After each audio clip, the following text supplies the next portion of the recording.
সালাতে দোয়া কবুল হয়। সালাতে দোয়া কবুলের তিন জায়গা। একটা হচ্ছে তাকবীরে তাহরিমার পরে আমরা সানা পড়ি না, আমরা তো একটা পড়ি।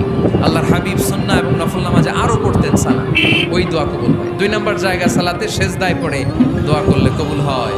আকরাবু মা ইয়াকুনুল আবদু মির রাব্বিহি ওয়া হুয়া সাজিদ ফাকসিরু ফীহি দুআ।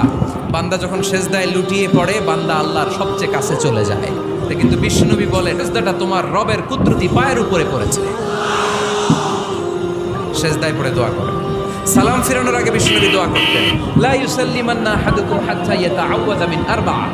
আল্লাহর হাবিব বললেন, চার জিনিস থেকে পানাহ না আছে আমার উম্মত যেন সালাম না ফিরায়। তারা যেন পড়ে, আল্লাহুম্মা ইন্নী আউযু বিকা মিন আযাবিল কবর, আউযু বিকা মিন আযাবি জাহান্নাম, আউযু বিকা মিন ফিতনাতিল মাহইয়া ওয়াল মামাত, আউযু বিকা মিন ফিতনাতিল মাসিহিদ দাজ্জাল। আল্লাহ কবরের আযাব থেকে বাঁচাও, আল্লাহ জাহান্নামের আগুন থেকে বাঁচাও, আল্লাহ জীবন